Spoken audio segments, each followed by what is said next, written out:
ምድራችን አሁን ያለውን ቅርጽና ሁኔታ እንዲይዝ ምክንያት የሆኑ ውስጣዊና ውጫዊ ኃይሎች አሉ።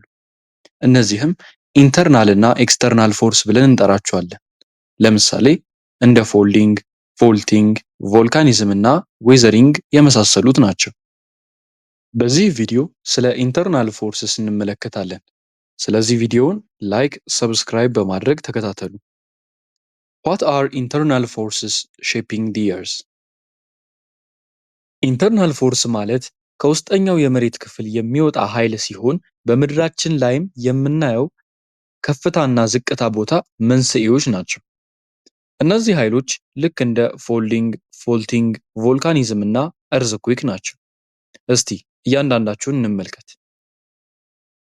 ፎልዲንግ ማለት በመሬት ስር የሚገኘው ድንጋይ በመሬት እንቅስቃሴ አማካኝነት ከአንድ አቅጣጫ ወይንም ከሁለቱም አቅጣጫ በሚኖር ግፊት አማካኝነት የሚፈጠር የድንጋይ መታጠፍ ወይንም መጉበጥ ነው። ፎልድስ በግልጽ ሴዲሜንታሪ ሮክ ላይ ይታያሉ። ሴዲሜንታሪ ሮክ ማለት ከሶስቱ ዋና ዋና የድንጋይ አይነቶች አንዱ ሲሆን ተደራራቢ የሚመስል ቅርጽ አለው። ስለዚህ ፎልዲንግ በዚህ የድንጋይ አይነት ላይ በግልጽ ይታያል። ሁሉም የሮክ ሌየሮች ወይንም የድንጋይ ድርርቦች በአንድ አቅጣጫ ከታጠፉ ወይም ከጎበጡ ፎልዱ ሞኖክላይን ይባላል። ሞኖክላይን ከቃሉ እንደምንረዳው ሞኖ ማለት አንድ ማለት ነው። ስለዚህ በፎልድ በሚኖርበት ጊዜ ድንጋዩ በሚታጠፍበት ጊዜ የሚታጠፈው የድንጋይ ሌየሮች ሁሉም በአንድ አቅጣጫ ፓራረል የሚታጠፉ ከሆነ ወይ ደግሞ የሚጎብጡ ከሆነ ያንን ሞኖክላይን እንለዋለን ማለት ነው። የድንጋይ ድርርቦሹ ወደ ላይ ከጎበጠ አንቲክላይን ይባላል። ወደ ታች ደግሞ ከሆነ ሲንክላይን ይባላል። ይህንን በፊደሉ መጀመሪያ ማወቅ እንችላለን። ለምሳሌ አንቲክላይን የሚጀምረው በካፒታል ኤ ነው ብለን እናስብ። ስለዚህ አንቲክላይን ካፒታል ኤ እንደምናየው ወደ ላይ የጎበጠ ስትራክቸር ነው ያለው። ስለዚህ አንቲክላይን ልክ እንደ ፊደሉ መጀመሪያ ወደ ላይ ነው ማለት ነው። ሲንክላይን ደግሞ የኤስን የታችኛው ክፍል ብንመለከት ወደ ታች ልክ እንደ ጎድጓዳ ሳህን ጎድጎድ ያለ ነው። ስለዚህ ሲንክላይንን ደግሞ ስንመለከት ወደ ታች እንደሆነ እናውቃለን ማለት ነው። ስለ ፎልድ ይህንን ከተረዳን ታዲያ ፎልድ ምን አይነት መልክዓ ምድር ይፈጥርልናል የሚለውን እኔ ፎልድ በዋነኝነት ፎልድ ማውንቴንን ይፈጥርልናል። ፎልድ ማውንቴን በፎልድ አማካኝነት የሚፈጠር ተራራ ነው። የፎልድ ተራራዎች አብዛኛው ጊዜ ከሴድሜንታሪ ሮክ ነው የሚዋቀሩት።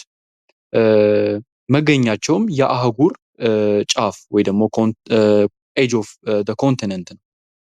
ለዚህ ምክንያቱ ደግሞ የሴዲሜንታሪ ሮክ አፈጣጠር ነው። ሴዲሜንታሪ ሮክ የሚፈጠረው ከጥቃቅን የድንጋይ ፍርክስካሾች ሲሆን እነዚህ ፍርክስካሾች ደግሞ በአብዛኛው የሚገኙበት ቦታ ኤጅ ኦፍ ኮንቲነንት ወይ ደግሞ ምድርና ባህር የሚገናኝበት ቦታ ላይ ነው ማለት ነው። ስለዚህ እነዚህ በዓለማችን ላይ ፎልድ ማውንቴን የሚገኙባቸው ስፍራዎች እና የተራራዎቹ ስም እነዚህ ናቸው። ነገር ግን አስተውሉ፣ ይህ ማለት ተራሮች በጠቅላላ የተፈጠሩት በፎልዲንግ ነው ማለት አይደለም።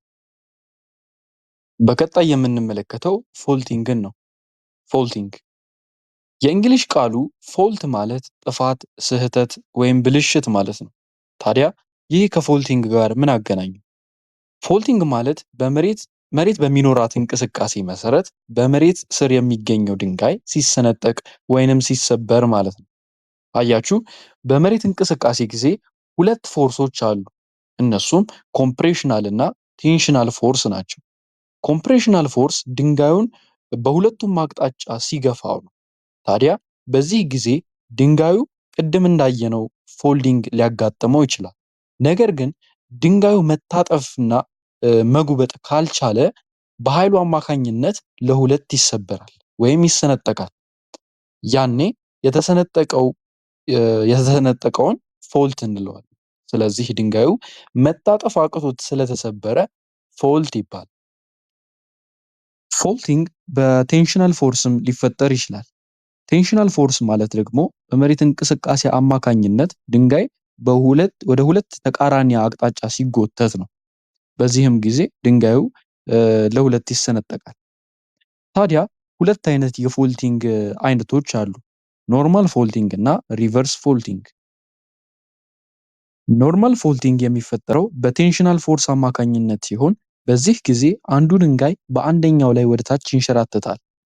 ነገር ግን ኖርማል ፎልት እና ሪቨርስ ፎልት ብሎ ለመክፈል ድንጋዩ ወዴት እንደሚንሸራተት ማወቅ ያስፈልጋል። ስለዚህ ይህንን የፎልት መስመር ተመልከቱት። የሸርታቴ ቅርጽ አለው። አሁን ዋናው ነገር እዚህ ጋር ነው። ሸርታቴ ሁላችንም ሸርታቴ በልጅነታችን ተጫውተናል። ታዲያ ስንጫወት ሸርታቴውን ከላይ ወደ ታች እንጂ ከታች ወደ ላይ የተንሸራተተ ሰው እንደሌለ እርግጠኛ ነኝ። ከላይ ወደ ታች መንሸራተት ኖርማል ነው። ከታች ወደ ላይ መንሸራተት ግን ኖርማል አይደለም። በፎልቲንግም ጊዜ ልክ እንደዚሁ ነው። በፎልት ላይኑ መሰረት ወደ ታች ከወረደ ኖርማል ፎልት እንለዋለን። ነገር ግን በፎልት ላይኑ ወደ ላይ ከወጣ ሪቨርስ ፎልት ይባላል ማለት ነው። ስለዚህ ፎልት ላይኑን በመመልከት ሪቨርስ ፎልት ይሁን ኖርማል ፎልት መለየት እንችላለን ማለት ነው።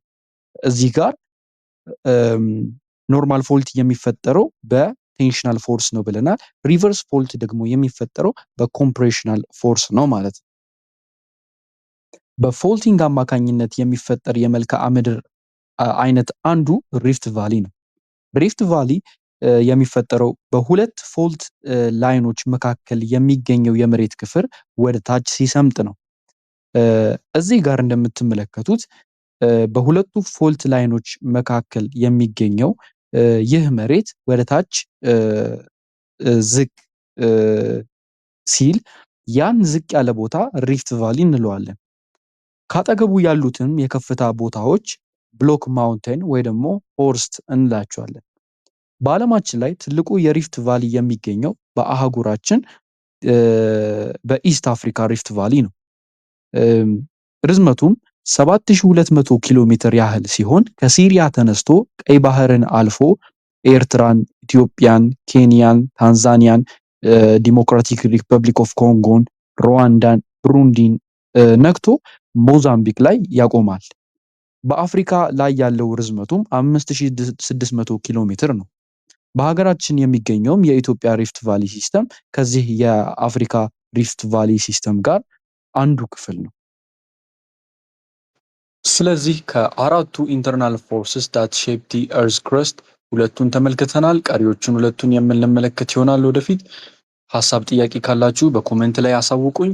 ይህንን ቪዲዮ ላይክ፣ ሰብስክራይብ ማድረግ እንዳይረሳ። ቸር ሰንብቱ።